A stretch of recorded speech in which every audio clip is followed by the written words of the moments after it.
ಶಾಸಕ ಇಕ್ಬಾಲ್ ಹುಸೇನ್ ಅವರು ಈ ಡಿ ಕೆ ಶಿ ಅವರೇ ಸೇಮ್ ಆಗ್ತಾರೆ ಡೇಟ್ ಸಹಿತ ಅನೌನ್ಸ್ ಮಾಡಿಬಿಟ್ರು ಸರ್ ಜನವರಿ 9, 6 ಅಂತೇಳಿ 9 ಎರಡರೊಳಗೆ ಒಂದು ಡೇಟಲ್ಲಿ ಡಿ ಕೆ ಶಿ ಅವರು ಸೇಮ್ ಆಗ್ತಾರೆ ಅಂತೇಳಿ.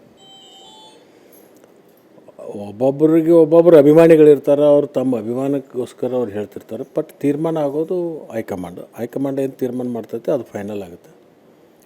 ಮತ್ತು ಹೈಕಮಾಂಡದವ್ರು ನಮಗೆಲ್ಲರಿಗೂ ಕೂಡ ಒಂದು ಸೂಚನೆಯನ್ನು ಕೊಟ್ಟಿದ್ದಾರೆ. ಈ ಪವರ್ ಶೇರಿಂಗ್ ಬಗ್ಗೆ, ಮಂತ್ರಿಮಂಡಲದ ವಿಸ್ತರಣೆ ಬಗ್ಗೆ, ಪುನರ್ರಚನೆ ಬಗ್ಗೆ ತಾವ್ಯಾರೂ ಕೂಡ ಸಾರ್ವಜನಿಕವಾಗಿ ಚರ್ಚೆ ಮಾಡಬಾರ್ದು ಅಂಥೇಳಿ ಸೂಚನೆ ಕೊಟ್ಟು ಬಿಡ್ತದೆ. ನಾವು ಅದ್ರ ಬಗ್ಗೆ ನಾನೇನು ಚರ್ಚೆ ಮಾಡ್ಲಿಕ್ಕೆ ಹೋಗಲ್ಲ. ಸೂಚನೆ ಕೊಟ್ಟಾಗಲೂ ಕೂಡ ಈ ಮುಂದಿನ ದಿನಮಾನದಲ್ಲಿ ಅವರಿಗೆಲ್ಲ ಕರೆದು ಹೇಳುವಂಥ ಕೆಲಸ ಮಾಡ್ತಾರೆ. ಹುಸೇನ್ ಅವರು ಶುರು ಮಾಡಿದ್ದಾರೆ. ಯತೀಂದ್ರ ಅಂತೂ ರಿಪೀಟ್ ಹೇಳ್ತಾ ಇದ್ದಾರೆ. ಬೇಡ ಅಂತ ಅವರೆಲ್ಲ ಪಕ್ಷದ ಮುಖಂಡರು ಅದ್ರ ಬಗ್ಗೆ ಗಮನ ಹರಿಸ್ತಾರೆ, ಅವರಿಗೆಲ್ಲ ಕರೆದು ಮಾತಾಡ್ತಕ್ಕಂಥದ್ದು ಮಾಡ್ತಾರೆ. ಸಿ ಎಂ ಅವರು ಡೆಲ್ಲಿ ಹೋಗಿದ್ದಾರೆ, ಡಿ ಸಿ ಎಂ ಅವರು ಡೆಲ್ಲಿ. ಅದು ಓಟ್ ಚೋರಿ ಕಾರ್ಯಕ್ರಮಕ್ಕೆ ಹೋಗಿದ್ದಾರೆ. ಅದು ಬಹುತೇಕ ಇವತ್ತು ಯಾವುದ್ರ ಬಗ್ಗೆ ಚರ್ಚೆ ಆಗಲಿಕ್ಕಿಲ್ಲ ಅಂತ ನನ್ನ ಭಾವನೆ. ಅಲ್ಲ, only for vote share program ಅಥವಾ ಬೇರೆ ಹೈಕಮಾಂಡನ್ನು ಕೂಡ ಭೇಟಿ ಆಗ್ತಾರೆ ಡಿ ಕೆ ಶಿವಕುಮಾರ್ ಅವರು ಅಂತ ಚರ್ಚೆ ಆಗ್ತಾರೆ. ನನಗೆ ಗೊತ್ತಿಲ್ಲ ಅಲ್ಲಿ ಏನಾಗುತ್ತೆ ಅಂತ. ನನಗೆ ಭವಿಷ್ಯ ಹೇಳೋಕ್ಕೂ ಬರೋದಿಲ್ಲ. ನಾ ಪಂಚಾಂಗ ಹಿಡ್ಕೊಂಡು ಮುಹೂರ್ತ ತೆಗೆದು ಅಥವಾ ಭವಿಷ್ಯದ ಬಗ್ಗೆ ಅಧ್ಯಯನ ಮಾಡಿರ್ತಕ್ಕಂಥದ್ದು ನನಗೇನಿಲ್ಲ. ಅಲ್ಲ, ಭವಿಷ್ಯ ಅನ್ನೋದಕ್ಕಿಂತ ಈಗ ಒಬ್ಬ ರಾಜಕಾರಣಿ ಅಂದ್ರೆ ಸಹಜವಾಗಿ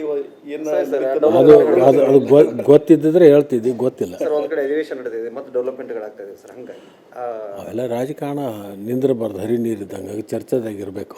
ಸರ್ ಈ ಅಧಿವೇಶನದಲ್ಲಿ ಈ ರೀತಿ ಈ ಪವರ್ ಶೇರಿಂಗ್ ವಿಚಾರ ಬರಲೇಬಾರ್ದು ಅನ್ನೋ ಕಾರಣಕ್ಕೆ ಡಿನ್ನರ್ ಮೀಟಿಂಗ್ಗಳೆಲ್ಲ ಅದು ಸರ್.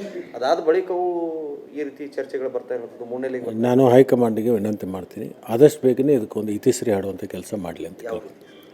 ಈ ಯಾವುದೇ ಇರಲಿ ರಾಜಕಾರಣಿಗೆ ಇದಕ್ಕೆ ಚರ್ಚೆಯನ್ನು ನಡೀತಾ ಇದೆ, ಇದು ಚರ್ಚೆ ಆಗಬಾರ್ದು. ಪಕ್ಷಕ್ಕೆ ಇದು ಮುಜುಗರ ಆಗುತ್ತೆ. ಇದನ್ನು ತಡೆ ಹಿಡಿಯುವಂಥದ್ದು ಮತ್ತು ಆದಷ್ಟು ಬೇಗನೆ ಇದಕ್ಕೊಂದು ಇತಿಶ್ರೀ ಹಾಡಬೇಕು ಅಂತ ನಾನು ಕೇಳ್ಕೊತೀನಿ.